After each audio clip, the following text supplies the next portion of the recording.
तेरापंथ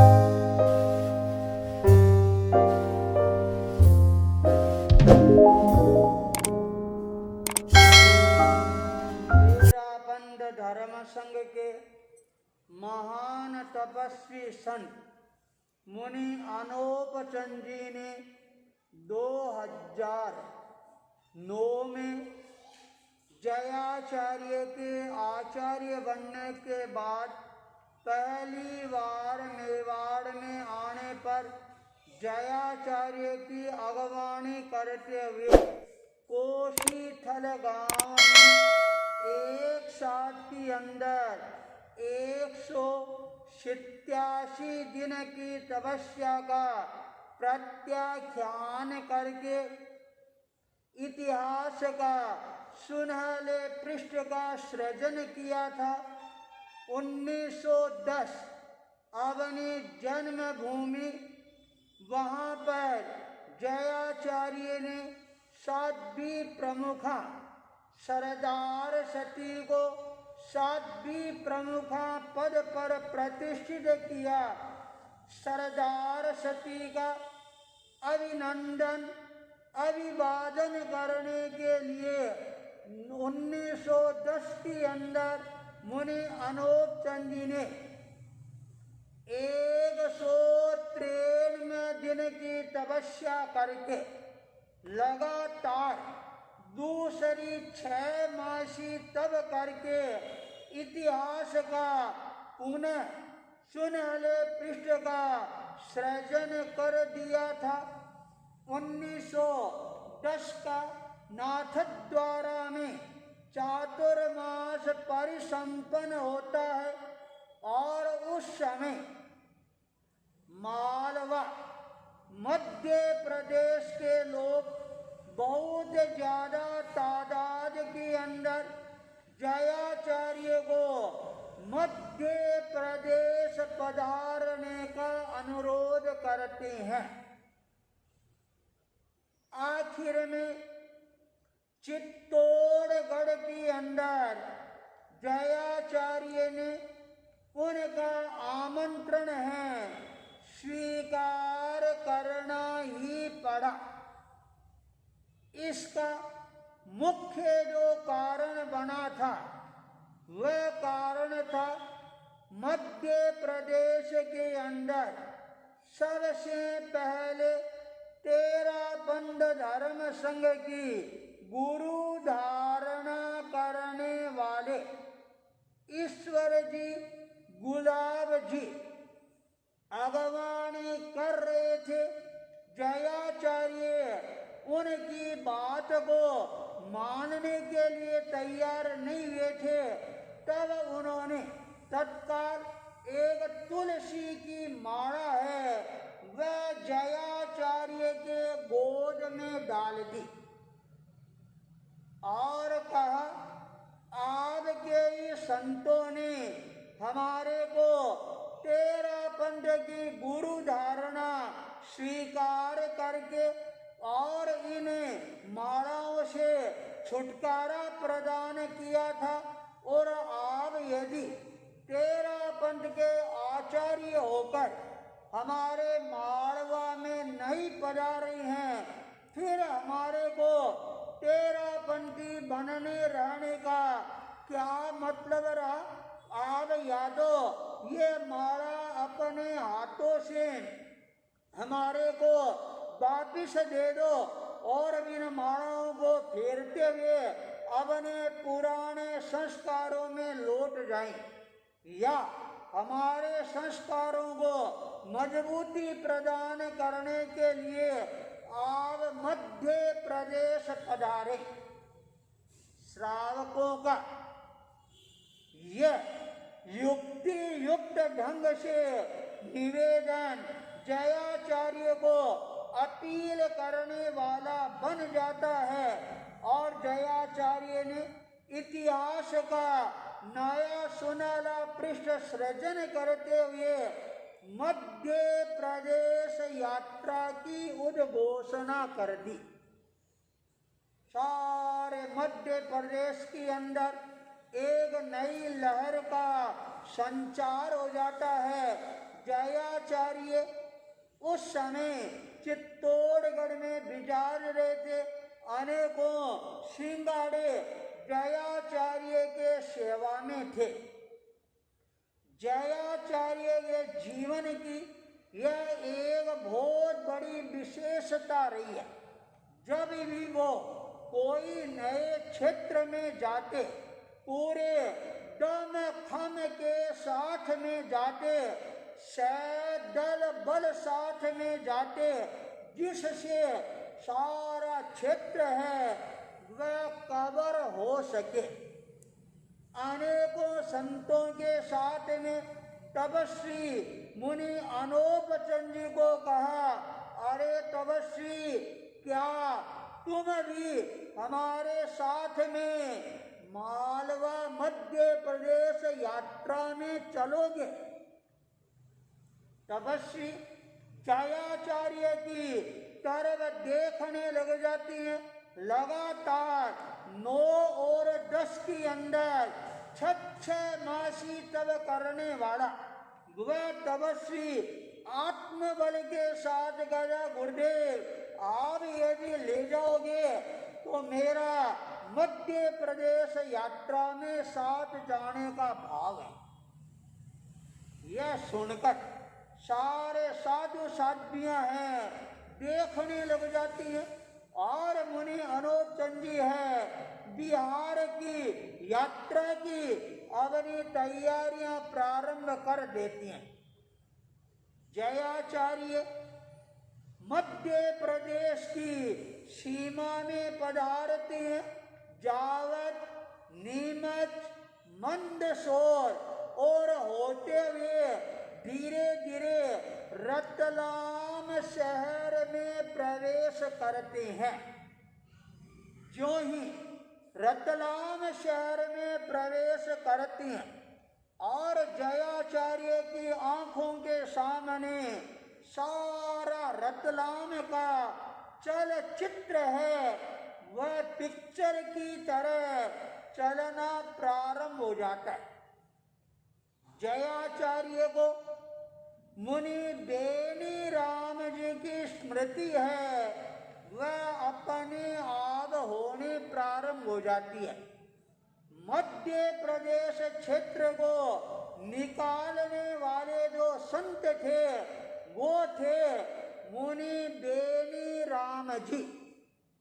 आचार्य भिक्षु के चरणों में दीक्षा ग्रहण करके और आचार्य भिक्षु की चोटों को सहन करके और वो बड़े मजबूत और दार्ढिक संतों के रूप के अंदर अपने आप को धर्म संघ में स्थापित कर चुके थे।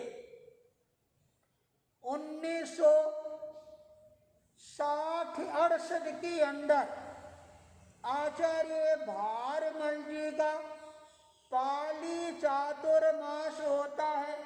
चातुर्मास के बाद मुनि बेनी राम जी हैं आचार्य भारमल जी के चरणों में पहुंचते हैं, निवेदन करती हैं, आचार्य प्रवर आपकी आज्ञा हो, आदेश हो तो मैं एक नए क्षेत्र को निकालना चाहता हूँ। श्रद्धा का प्रकटीकरण है, उन लोगों के जीवन के अंदर करना चाहता हूँ। यह बात सुनकर एक बार तो आचार्य भारमल जी है वो भी चौंक जाती हैं। अरे नया क्षेत्र, नया राज्य और नए समाज की परिकल्पना। मुनि बेनी राम जी ने कहा, गुरुदेव आप निश्चिंत रहो, यह बेना कभी भी हिम्मत हारने वाला नहीं। मुनि बेनी राम जी उस समय बड़े यो प्रभावशाली संतों में था और धर्म संघ के अंदर एक ये युक्ति सूत्र भी चलता था, सतियों में बेना मेना और संतों में बेना। साध्वियां, साध्वियों के अंदर मेना जी साध्वी का बड़ा प्रभाव था और संतों में मुनि बेनी राम जी का बड़ा प्रभाव था। उनका उत्साह देखकर आचार्य भारमल जी भी उनको रोक नहीं पाती हैं और कहते हैं बोलो कौन सा नया क्षेत्र है वह खोलना चाहते। तब उन्होंने कहा गुरुदेव चित्तौड़ तक तो हमारा पदार्पण होता है, उसके आगे के दरवाजे बंद है। मैं चाहता हूँ मध्य प्रदेश माड़वा क्षेत्र है उसके दरवाजे खुले और वहाँ पर हमारा विचरण हो, श्रद्धा का लोगों में जागरण हो। आचार्य भारमल जी ने तत्काल उनको आदेश प्रदान किया, तुम आराम से मध्य प्रदेश की यात्रा करो। 5 संतों के साथ मुनि बेनी राम जी उत्साहित होकर और मध्य प्रदेश की ओर रवाना हो जाती हैं। चित्तौड़गढ़ पधारती हैं और उसके आगे पहाड़ी रास्ता था, नदियों का रास्ता था और सायंकाल का समय। मुनि बेनी राम जी ने चारों संतों को आदेश प्रदान किया, तुम आगे चलो, अगले गांव के अंदर जगह की खोज करो, पानी की खोज करो और अपना स्थान जमाओ और मैं पंचमी समिति जाकर आ रहा हूं। चारों संत रवाना हो जाती हैं। मुनि बेनी राम जी पीछे रह जाती हैं। चारों संत नदी के उस किनारे पहुंचते हैं और अचानक चोरों का एक दल है वह उनको चारों तरफ से घेर लेता।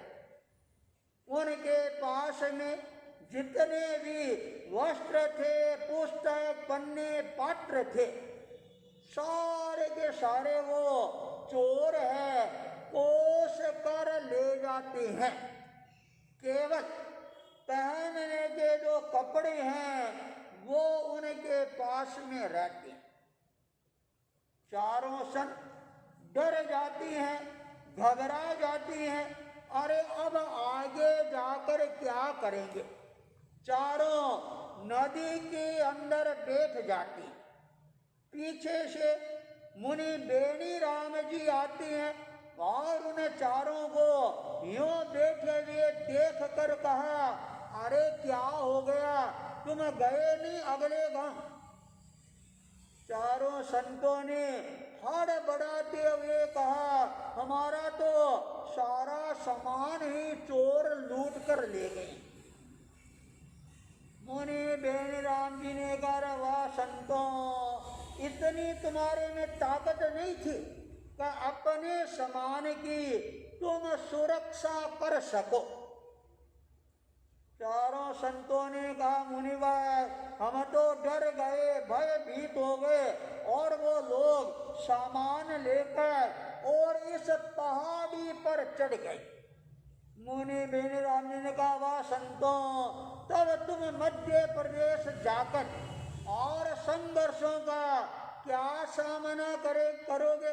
चलो जो होना था वह हो गया, ये मेरा सामान तुम लो, अगले गांव जाओ, व्यवस्था करो और मैं आ रहा हूं। चारों संत मुनि बेनी राम जी के पात्र आदि लेकर मध्य आगे प्रवास करने के लिए पधार जाती हैं। मुनि बेनी राम जी उस नदी के अंदर उन चोरों के पैरों के खोज को देखती हैं और लगता है मुनि बेनी राम जी एक खोजी संत थे, पैरों को खोज कर और वो पता लगा देते थे कि ये लोग किधर गए हैं। वो पैरों के खोज पहाड़ के ऊपर जा रहे थे। मुनि बेनीराम जी पहाड़ पर चढ़ जाते हैं। देख रही है चारों तरफ भयानक जंगल है और घाटियां। उन्होंने देखा चोरों के पैर हैं, नीचे उतरते हुए नजर आ रही हैं। मुनि बेनीराम जी एकदम खड्डे में चले जाते हैं। फिर देखते हैं पैर पहाड़ों पर चलते हुए नजर आ रही हैं। फिर वो पहाड़ पर चढ़ जाती हैं और ऐसे अनेकों घाटियां पार करने के बाद सूर्य है ये भी अस्तांचल की ओर जाने लग गया।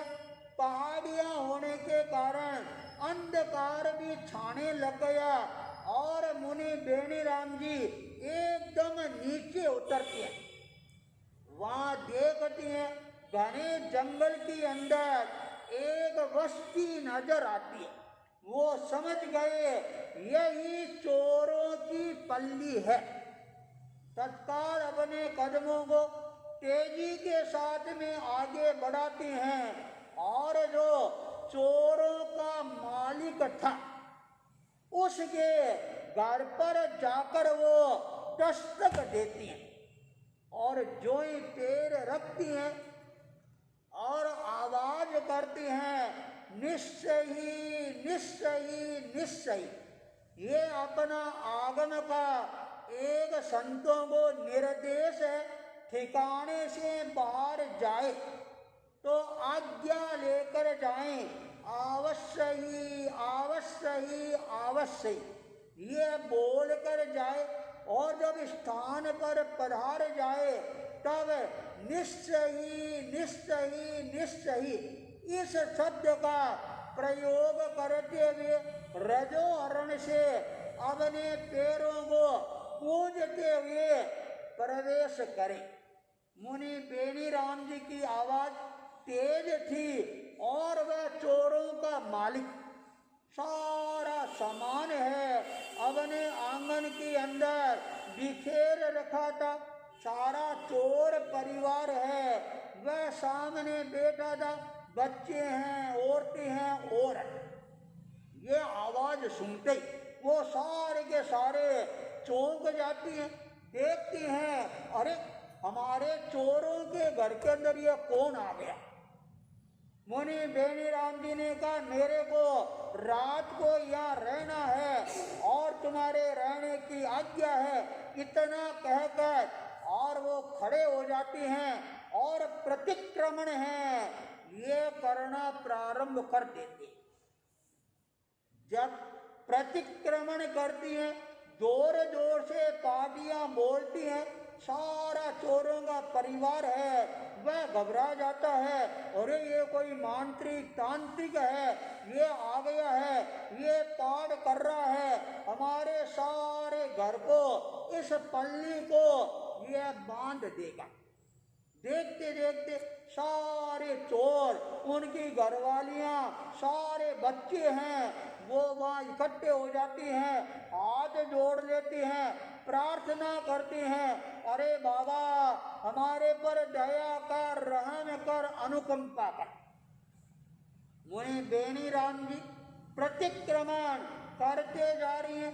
जब प्रतिक्रमण पूरा हो जाता है तब मुनि बेनीराम जी उस पल्ली के अंदर अपना प्रवचन प्रारंभ करते हैं।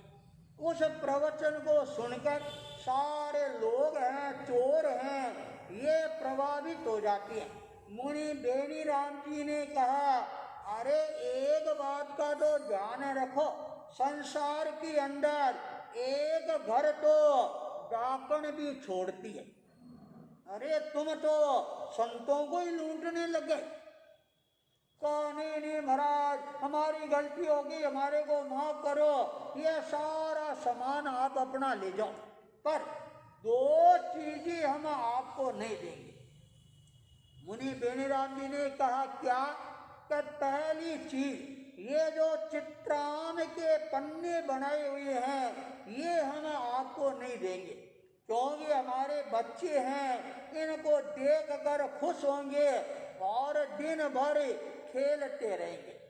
और एक ये जो बड़ा पात्र है इस पात्र को नहीं देंगे, क्योंकि हमारी गायें और भैंसें हैं, उनको हमें इसके अंदर बांटा बनाकर खाने के लिए देंगे।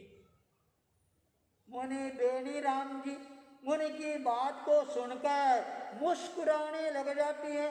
रात भर वहाँ रहते हैं। प्रातः काल सारा चारों संतों का सामान लेकर केवल बड़ा पात्र और चित्राम के पन्नों को छोड़कर इतना सारा सामान अकेले लेकर और वहाँ से रवाना होते हैं।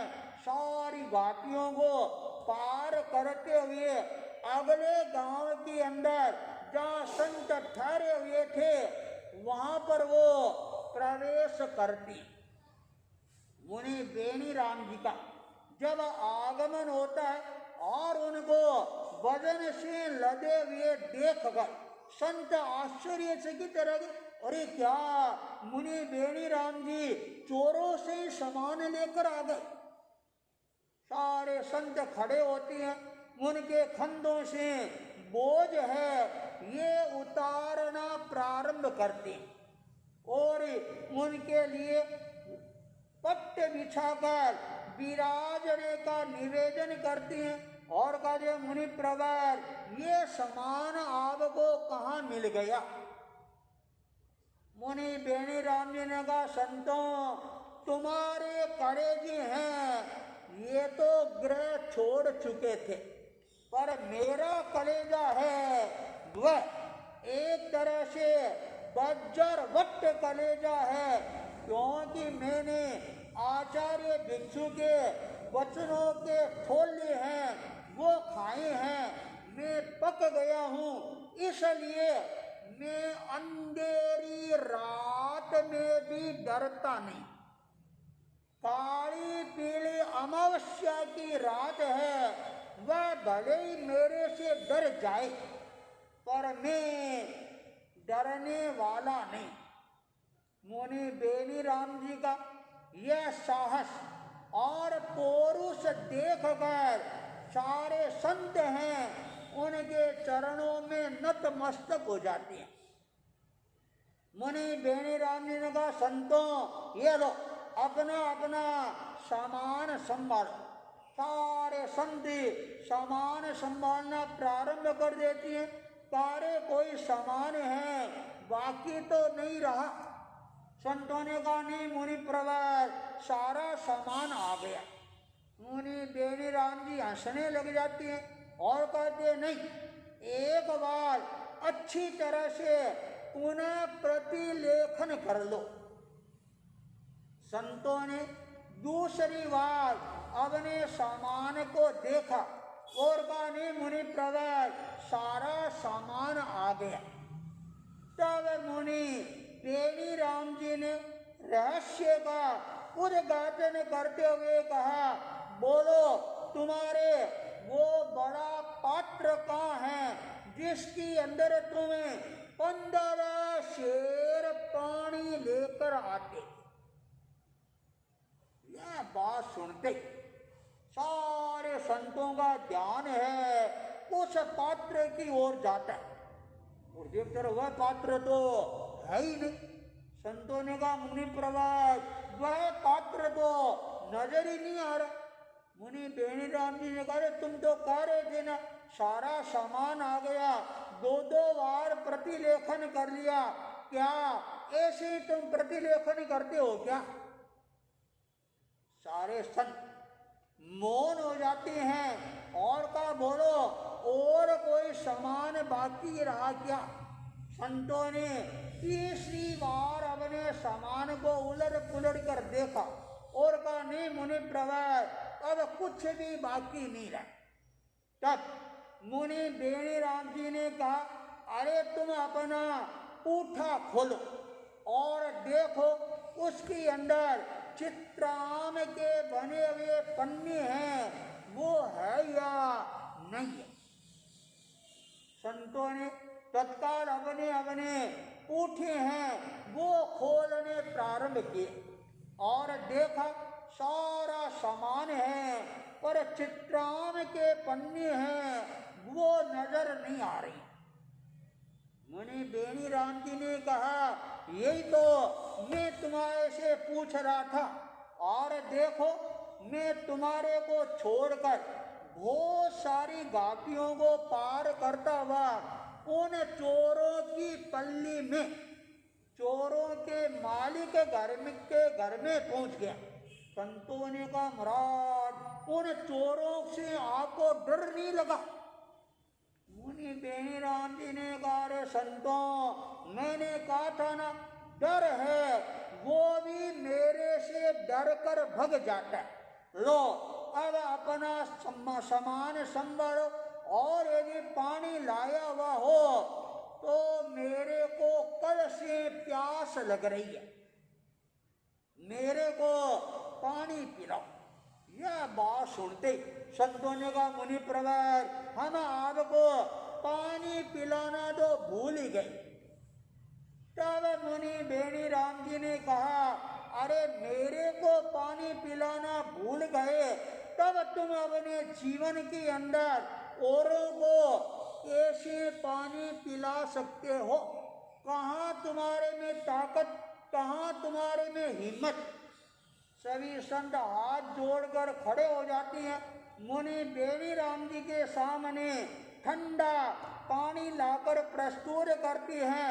मुनि बेनी राम जी वह पानी पीते हैं। मध्य प्रदेश प्रवेश करने से पहले मुनि बेनी राम जी ने अपने साहस का परिचय देते हुए चोर पल्ली में जाकर चोरों को समझाकर सारा सामान लाकर इतिहास के नए पृष्ठ का सृजन करने में सफल हो गए थे। वो मुनि बेनी राम जी जयाचार्य की आंखों में चढ़ जाते हैं और जयाचार्य मुनि बेनी राम जी की उस मेहनत को याद करने लग जाते हैं। और मुनि बेनी राम जी मध्य प्रदेश के अंदर रतलाम के अंदर इतिहास का किस तरह से नए पृष्ठों का सृजन करेंगे, इसी मंगल भावना के साथ ओम अरहम।